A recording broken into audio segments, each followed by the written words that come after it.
The Canola School on RealAgriculture.com is brought to you by BASF Canada and Invigor Hybrid Canola.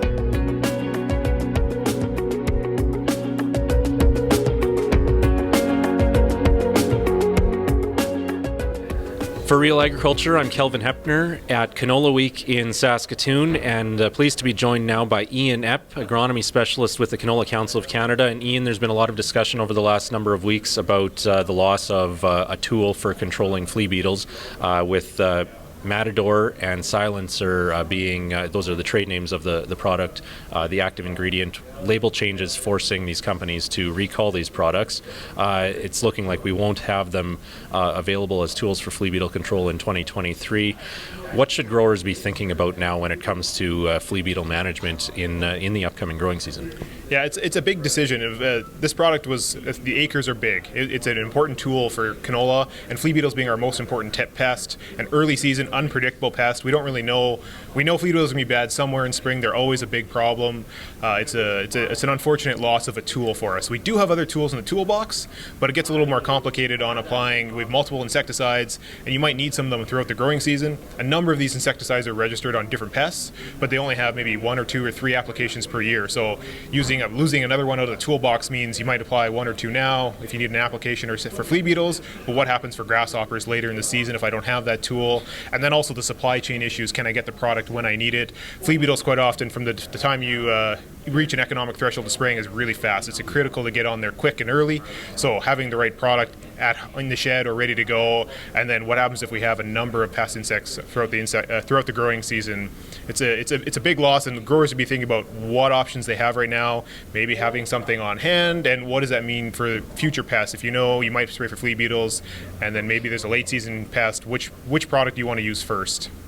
There are, of course, differences in the efficacy of the different products on the list that can be used for controlling flea beetles, but where would, do we have maybe just anecdotal information about anything like quantifiable in terms of how important Matador and Silencer are for controlling flea beetles on canola acres in the prairies? They're one of the key tools for us. They're one of the top 2 or 3 applied insecticides.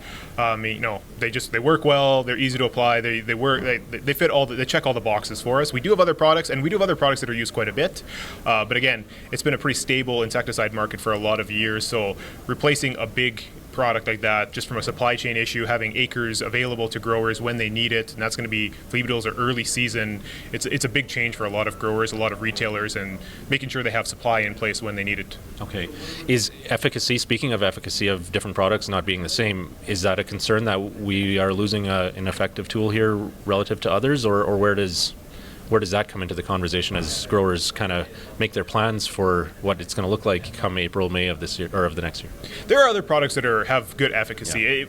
Yeah. Control we can achieve with a number of products. I guess more longer term, insecticide resistance, having more tools in that toolbox, this is another big loss. So I think that's more of a longer term. In the short term, there are other tools that will kill flea beetles. It's more a time of hitting that threshold, good scouting, all of the generic flea beetle things. But we know even when we do all of these best management practices for flea beetles, it's tough. Flea beetles are a really tough pest to manage, so not having another tool is just another thing that makes flea beetles that much harder to manage. Okay.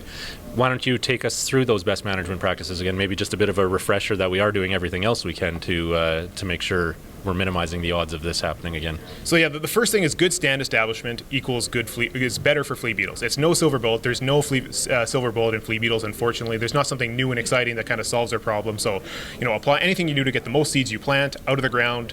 There's more plants for the flea beetles to munch on. I mean, every flea beetle has to take a bite in order to die. So having a good plant stand, anything you can do to make your crop have a good vigor out of the ground. So they're susceptible from emergence up until 1 or 2 leaf stage. So how can we get that through that stage faster? Is that good? Some right seed amount applied fertilizer, so we get the pop-up effect. Is it soil temperature timing? Any of those things. Good stand establishment equals good flea beetle. Again, you can do everything right and still have to apply an insecticide, but it's going to minimize it. And then that action threshold. 25% defoliations we want to apply. That being said, if you get really bad threshold, you can go from 10% nowhere near threshold to well over it in a day. So aggressive scouting, and if you see that trend coming that you're going to hit defoliation, pulling the trigger really quick, not waiting to hit the threshold and then it takes a little bit to get spraying, being really aggressive when we are seeing really high populations like we saw in Manitoba or parts of Saskatchewan and Alberta last year. So it's a lot of simple management, and at the end of the day, we know a percentage of growers are going to have to spray every year. We don't know which, and we can't really predict where, but growers are going to have to spray, unfortunately. Yeah.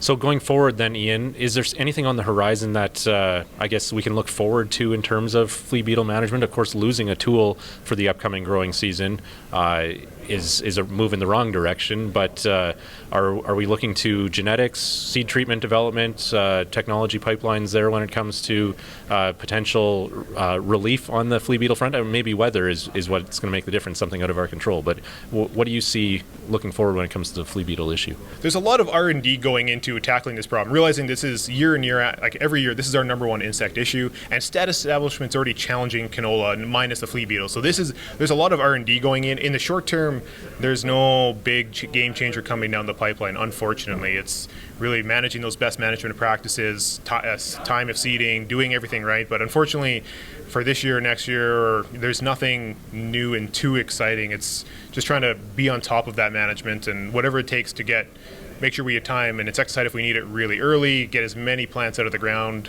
that we seed, get that, that's really all we're left with. Okay.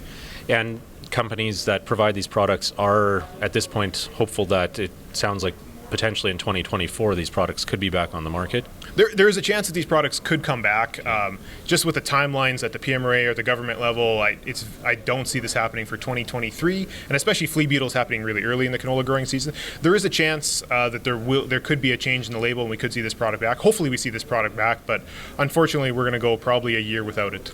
Yeah, and I guess this would be the first time that PMRA has created this feed distinction when it comes to use of pesticides in Canada, right? Yeah, the food versus feed distinction, this is I think the first case that I'm aware of, and it's an interesting one in the world because food and feed interchange a great deal in Western Canada. Something that's food today, the weather happens and it ends up being feed, or vice versa. It's just we're not a real desegregated market. Yeah, cool. Well, thanks for your insight, and we're definitely following, and many farmers are following how this unfolds here as we head into the 2023 growing season, Ian. Thank you. Yeah, no problem.